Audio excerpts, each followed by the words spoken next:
So one night I was at McDonald's after a long night of standing awkwardly in the corners from disco thinking about whatever anime I last watched and how I wished I was literally anywhere else. Anyway, so I was at this McDonald's and there were a few other guys there from the party, and I was just eating by myself, a lot further away from them while waiting for the bus to come, listening to their comically loud screaming. The bus arrived at, the bus stop, believe it or not, and as I was getting on, because I'm just so unbelievably nice, I told the bus driver to wait up for the other guys. Now, they were taking quite a long time, even though they knew the bus was there by now. The bus driver and I were left wondering what the hell they were doing. Well, we got our answer pretty quickly when we saw the 5 dudes running out of McDonald's, all carrying a Ronald McDonald statue. Now, the bus driver was pretty pissed off at them and started shouting, "What the hell are you doing? Put that back!" And then he saw the employee running after the 5 guys and started shouting, "Get in! Get in!" And thus was the worst heist ever. Anyway, so why am I telling this story? Well, because those guys were dumb. And you know who else is dumb?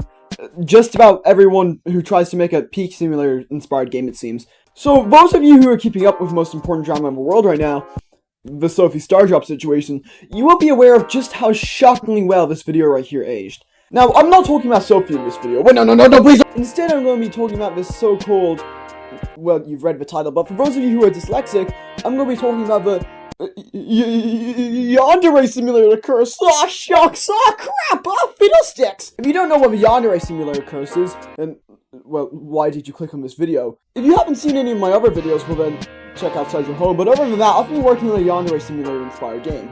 And guess what, guys? I don't like kids. I know what I'm doing. I don't have an ego. And I'm literally the greatest thing to happen to Earth since Jesus and lesbians. My game is currently, I'd say, about 50% done, and playtesting shows that it's actually a quality game.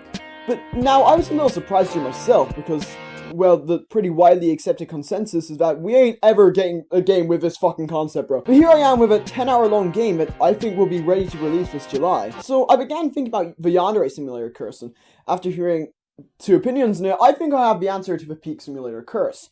The Peak Simulator Curse is sort of a lie. Let me explain. So, Yandere Dev's main audience are not game developers, like at all. Most of them are cool crocodile teenagers with whom he is a little too close to. But anyway, it doesn't really take a detective to figure out that Pedo Dev is not ever really making this game, and thus there's tons of people who get rightly frustrated and try to take matters into their own hands.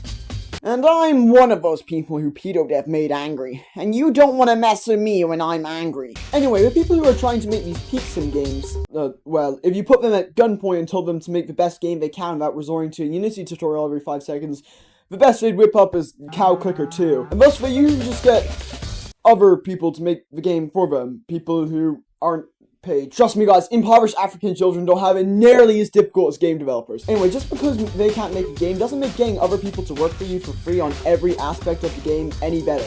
I mean, people wouldn't like me very much if I suddenly went one day, "Hey guys, I need a programmer, artist, musician, writer." It's not any different for people who can't make games, but at this point everyone is just so desperate for a Yansim game, they're willing to make any exceptions.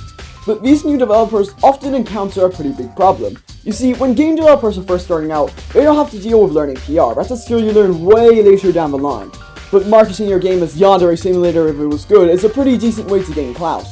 So these devs are suddenly thrusted into the spotlight when they don't know how to make a game at all, so the first skill they have to learn is PR. And that's like if I couldn't play the piano but said I was making Jamiroquai 2 and suddenly got all this attention thrown onto me, made my first song, was really proud of it and acted like it was the best thing ever made, only to be relentlessly bashed and told I have a massive ego. When you make your first creation, it really does feel like it's the best thing ever made, and you will always be proud of this. But the one thing that new creatives have to learn is the ability to take a step back and understand what they're making isn't the best thing ever made. But these new developers haven't learned that yet and simply grow too fast. Most developers have learned how to critique their work by the time they get any sort of fame. These Yansim developers don't have the time. An example of this is Sophie Stardrop, who's gone through the literal exact thing I described. But granted, as some of people in my comment section pointed out, there are a lot of signs pointing to her operation potentially being a scam, so I wouldn't take my words as gospel. But now there's a bit of a problem that I'm facing myself. So my game is a little similar to Peak Simulator, and that gets me a lot of attention when comparing the game to it. But it's not really that similar. What I'm trying to say is that even though they have a similar concept in terms of gameplay, I'm not 100% sure teenage girls will exactly be raving on about a game that has over 6 hours of dialogue that's vital to the game. On top of that, while I am very proud of the art and music, and a lot of people have told me that they love it, as pretentious as it sounds, I'm not too sure if the aforementioned teenage girls will really take a big liking to the abstract jazzy art and music. But then again, I'm not a teenage girl and you guys all are, so make sure to tell me what you think in the comments, and while you're down there, make sure to subscribe. Oh yeah, because there's also that one guy who always asks, yes, the game will be on mobile and will have controller support. Anyway, in my last video I mentioned I usually describe the game as more of a mix between Hitman, Persona, and Steins Gate, and obviously I think people who enjoy those games will enjoy mine.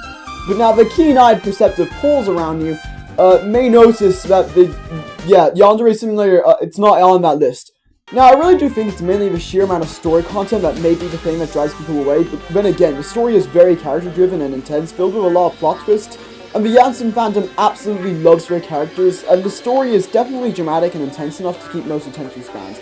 Just, it does have a very slow start. I'd say the story doesn't really properly begin until an hour in, which is fine, but I imagine there's some people who wouldn't like that. Anyway, again, maybe I'm just worrying about nothing here. You guys tell me in the comments. Anyway, that's all for me. I'll see you guys next time.